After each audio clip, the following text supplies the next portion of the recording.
Bismillah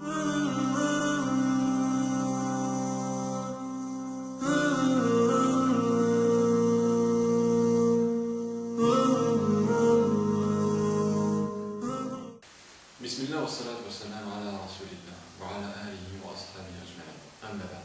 Mes très chers frères et mes très chères sœurs, c'est toujours avec un grand plaisir que je vous retrouve afin d'évoquer avec vous un sujet qui traite de notre belle et noble religion qu'est l'islam. En effet, aujourd'hui, nous allons aborder, ou nous allons donc parler de manière succincte des 10 premiers jours du mois de Dhul Hijjah. En effet, nous sommes grandement reconnaissants à Allah de nous avoir accordé les biens et les bénédictions de ces 10 premiers jours de ce mois, donc du mois de Dhul Hijjah. Aussi, toute la création, qu'elle soit visible de nous ou pas, ou qu'elle soit connue ou non de nous, résulte en vérité de l'œuvre d'Allah.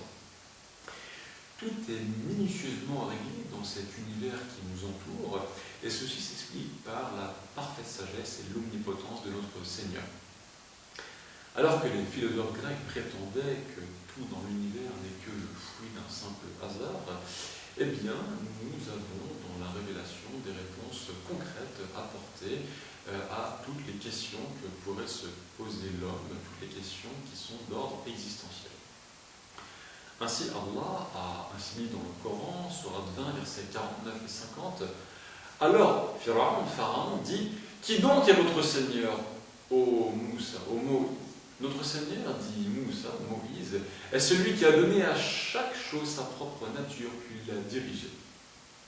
Ainsi, la forme que peut adopter, que peut prendre chaque créature dans cet univers, comme l'alternance des saisons, l'alternance du jour et de la nuit, mais également tous les phénomènes merveilleux que nous pouvons observer au sein de l'homme et des autres créatures vivantes, eh bien, tout ceci ne relève en rien du hasard. Ainsi, Allah dit dans le Coran, sourate 54, verset 49, « Nous avons créé toutes choses avec mesure. » Et dans cette diversité, le Créateur choisit ce qu'il veut et donne une valeur plus ou moins importante à ce qu'il désire. C'est-à-dire qu'il peut donner une valeur plus importante à certains hommes, à certains djinns, pourquoi pas à certains moments de l'année. Également, il va donner de l'importance à certains actes plus qu'à d'autres. Et tout ceci renvoie bien évidemment à la puissance d'Allah et à sa sagesse la plus complète et la plus totale qui soit. Allah a donc créé ce qu'il souhaite, ce qu'il veut. Et c'est dans cette optique qu'il a dit dans la sourate 28, verset 68, « Ton Seigneur crée ce qu'il veut et il choisit. Il ne leur a jamais appartenu de choisir. Gloire à Allah, il transcende ce qu'il lui associe. » Aussi, dans ce registre, il s'agit pour le serviteur de se montrer plus particulièrement attentif, plus particulièrement soucieux de fournir des efforts supplémentaires dans son adoration durant les mois, les jours, mais également les heures auxquelles Allah a donné plus d'importance. Nous pouvons ainsi citer donc, les bienfaits qui sont inhérents au mois de Ramadan, mais également à la nuit du destin, ou encore le dernier tiers de la nuit, ou bien le fait de se trouver le jour de Arafat à la station de Arafat. Et tous ces moments privilégiés offrent à l'individu, au serviteur, des moments uniques de se rapprocher de son Seigneur. Et c'est pour cela que Allah a donné cette chance qui nous est unique, justement, de nous rapprocher de lui durant ces 10 premiers jours du mois de Dhul Hijjah. Et parmi les actes méritoires que nous pouvons essayer d'accomplir, eh bien nous pouvons jeûner durant cette période, les 9 premiers jours, et Allah a dit à propos donc, du jeûne, dans un hadith Qudsi, donc un hadith divin, il a dit « Mon serviteur ne s'approche pas de moi par une chose plus aimable. » Et c'est ainsi que le serviteur peut profiter durant de tels jours d'accomplir des actions qui lui permettront de se rapprocher de son serviteur. Et Allah dit dans un hadith Qudsi, un hadith divin, « Mon serviteur ne se rapproche pas de moi par une chose plus aimable auprès de moi que ce que je lui ai prescrit, c'est-à-dire rendu obligatoire. Et mon serviteur ne cesse de s'approcher de moi par les œuvres surérogatoires que j'aime, et ce, jusqu'à ce que je sois la main avec laquelle, jusqu'à ce que je l'aime, et que je sois l'ouïe par laquelle il entend, ou la vue par laquelle je vois, ou la main avec laquelle il attrape, et le pied avec lequel il marche. Et s'il me demande quelque chose, eh bien, je lui donnerai certainement. Et s'il cherche refuge auprès de moi, je le lui accorderai. Ainsi, le fait de mettre en valeur le temps pour le musulman dans tous les actes d'adoration, au sens large donc, du terme, est une exigence de l'islam. Et bon nombre de versets nous incitent à prendre conscience de la durée éphémère de cette vie et de l'importance de la remplir au plus vite de bonnes actions. Ainsi, Allah dit dans le Coran, dans la sourate Le Temps, « Par le temps, l'homme est certes en perdition, sauf ceux qui croient et accomplissent les bonnes œuvres, s'enjoignent mutuellement la vérité et s'enjoignent mutuellement l'endurance. » Aussi, la louange est à Allah, et ses bénédictions sont celles qui sont bien entendu dirigées vers notre prophète Mohammed sallallahu alayhi wa sallam, et nous demandons qu'il le bénisse ainsi que sa famille et tous ses proches et ses compagnons. Louange est à Allah qui a donné à ses serviteurs des moments opportuns, des moments où il pourra justement profiter donc de saisir ces moments afin de pouvoir alourdir sa balance de bonnes actions. Et parmi ces moments, on trouve bien entendu les 10 premiers jours du mois de Dhul Hijjah.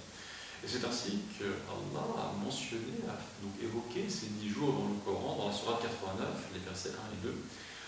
Par l'aube et par les 10 nuits, eh bien, le célèbre commentateur, exégète du Coran, Ibn Kathir, a dit, à propos donc de ces 2 versets, il s'agit des 10 premiers jours du mois de Dhul Hijjah.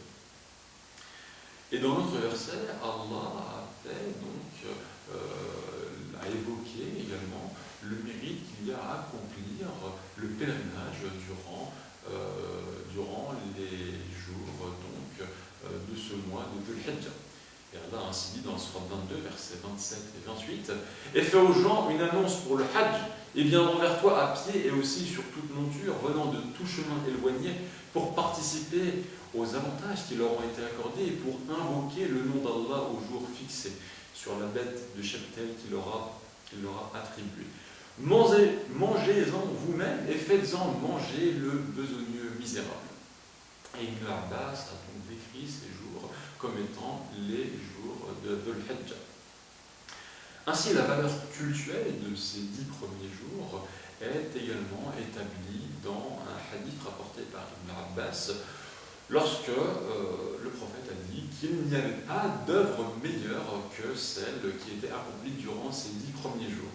Et les compagnons dirent même pas le djihad, il dit même pas le djihad, c'est-à-dire le combat dans le sentier d'Allah, sauf pour un homme qui sortirait donc en risquant sa vie et ses biens et qui ne reviendrait avec aucun des deux. Dans un autre hadith, il est également dit il n'y a pas de jour de valeur plus élevée aux yeux d'Allah qu'il soit exalté et où la bonne action est plus appréciée par Allah que ces 10 jours que voici.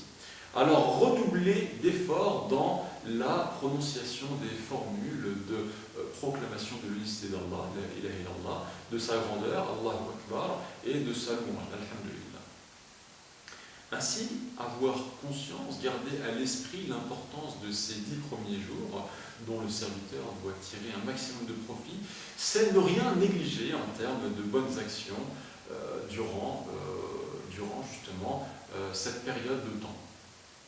Par exemple, il convient aux croyants et incroyants d'essayer d'augmenter la lecture du livre d'Allah durant ces 10 premiers jours et également d'essayer de méditer de manière plus approfondie sur ces sens.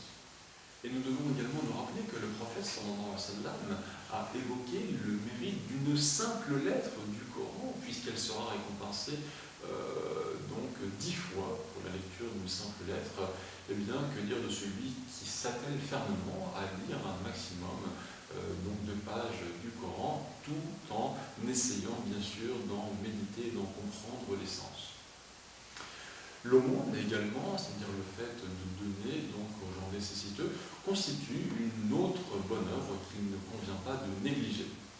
Il s'agit également d'essayer de renforcer ces liens de parenté, de venir en aide aux proches, aux démunis, de rendre visite aux gens malades, et il s'agit également d'essayer de se repentir de manière constante à Allah. La recommandation donc du jeûne des 9 premiers jours du mois repose également sur des hadiths qui ont été rapportés à propos du prophète sallallahu alayhi wa sallam, qui a fait la mention également donc, du mérite de ces 9 premiers jours, mais également du 10e jour. Dans d'autres hadiths, il a évoqué l'interdiction de jeûner le 10e jour de ce mois de Dhul Hijjah, puisqu'il s'agit bien entendu de la fête de l'Aïd. Donc jeûner le jour de Arafat, qui constitue le 9e jour de ce mois, est un acte très méritoire, puisque le prophète sallallahu alayhi wa sallam a dit dans un hadith que le jeûne de ce jour fait espérer à celui qui l'accomplit l'annulation des péchés de l'année passée, mais également des péchés de l'année à venir. Et bien sûr, celui donc, qui peut accomplir le pèlerinage durant ces jours de l'année, eh bien, aura certes accompli une œuvre qui le rapprochera, bien entendu, énormément de son Seigneur. Et c'est pourquoi nous devons donc conclure cette session à Allah, qu'il fasse descendre ses bénédictions et sa prière sur son prophète, sur sa famille, ses proches, mais également sur ses compagnons, ainsi que sur tous ceux qui l'ont suivi dans le bien jusqu'au jour du jugement.